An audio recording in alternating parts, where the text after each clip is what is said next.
Hi guys, welcome back to Aquaba Canada. Thank you so much for subscribing to our channel and thank you for the likes. Thank you also for sharing our videos. A lot of people are connecting with us and we appreciate this. This production is powered by Miss D. Miss D has been very supportive and thank you so much, Miss D. People have been asking us, so this is by popular request. Everyone wants to immigrate to Canada. How do you immigrate to Canada? People are asking and we don't know. Do we know? Let's find out in this journey.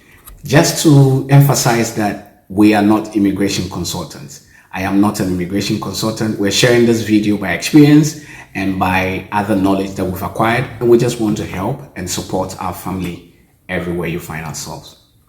So there are three different ways that you can immigrate to Canada. Of course, there's the fourth one, which we'll touch on. But the most important is people who are looking to move or relocate to Canada. So the first three that we'll touch on, there might be other ways, but we'll touch on these ones. First one is to come into Canada as a student. So as an international student, you can come into Canada. The second one is as a foreign worker. So you can come here as a worker and come and work straight with a company that has already employed you. The third one, which is the major one, is the permanent residence, which Canada is promoting a lot. So permanent residence is another way that you can come into Canada. So these three are the ones that you can move here and stay for a longer period, more than 1 year, 5 years, whatever you choose. The other fourth one that I talked about is to come in as a visitor. So you can come in temporarily as a visitor, which you'll stay for max 6 months and you're expected to go back, or whatever option that you have when you arrive here is also available to you. Let's talk about students. So coming in as an international student. So as an international student, you can come here for your post-secondary education or your graduate education. So post-secondary education, you can come in as a university student to come and do whether a 4-year or a 3-year program in a university. Or you can come in as a college student. So you can come in to do college diploma or certificate, and it varies from 1 year, 2 years, or whichever it is that you want. Every province has this information. You can Google about it and find more information in on Google. You can also come in as a graduate student. So I came in as a graduate student. I came in to do my master's. So you can come and do your master's program, which is either a 1-year program or a 2-year program. You can equally come in as a graduate student to come and do your doctorate. So somebody wants to come to do their professorial degree or whichever that they want in different areas. So these are the main things that you would be able to get in as an international student.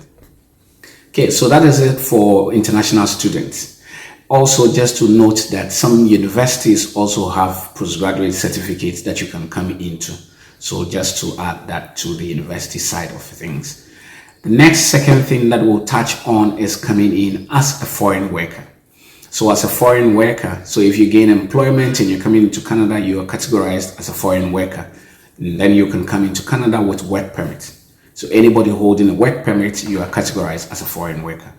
Now, there are so many companies looking for international experience. And this international experience varies from different range of professions. So I'll just give a few. Like if someone is a nursing professional, is a doctor, it's a trade professional like carpenters, electricians, plumbers, somebody in the food industry like caterers and other areas. So all these categories, you can actually get employed by a Canadian company and they would help you in processing your work permit. They would help you in getting your work visas, and you can immigrate to Canada with your family as a foreign worker. So if you have a wife, you have kids, you can immigrate to Canada with all those people as foreign worker.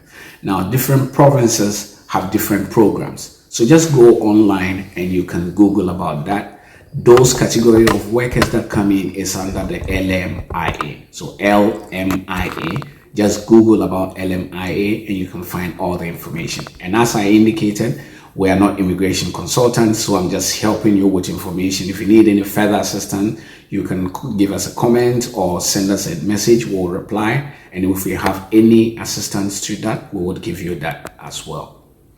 Okay, so the next third one is to immigrate into Canada as a permanent resident.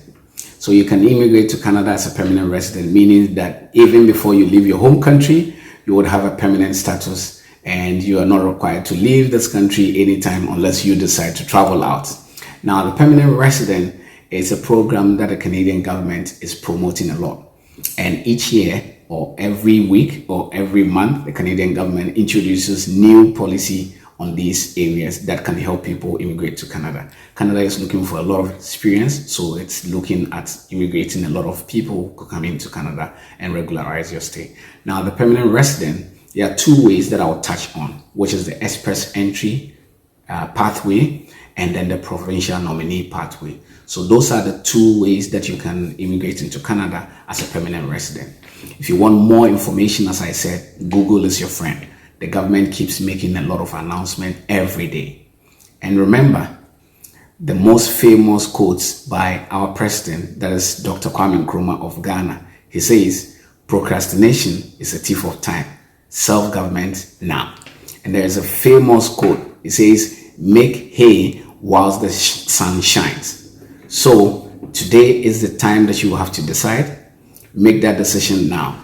The Canadian government is not fixed on everything. They keep changing and making changes to their programs and to their policies. And just to touch on international students, there have been a lot of setback and a lot of issues about the influx of international students in Canada. Here in Canada, we're getting a lot of news about the government looking at modernizing or kind of doing a shift or changes in the international students.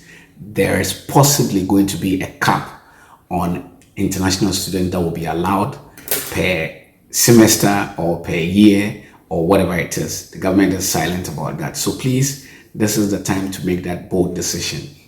If you need any assistance or any help, you can message us. If we have, we'll be able to support you. If we don't, we'll direct you to the right places. Just make sure that if you're thinking about it, now is the time to think about it. So these are the various pathways that you can immigrate into Canada. And there are several of them. You can go onto the internet to search for information on that. The government of Canada has tons of information on these pathways. And so these are the few that we'll touch on. We want to thank you so much for joining us for today's session. We hope it was helpful and we hope you liked it. Kindly give us that thumbs up, like, and make sure that you subscribe to our video. Share our video with your friends.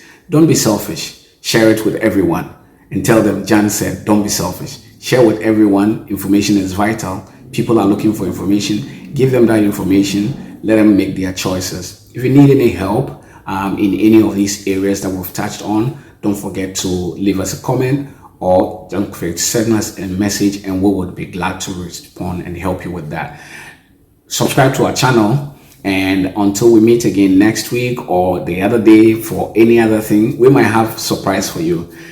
This is Akwaba, Canada, and my name is Jan. Thank you.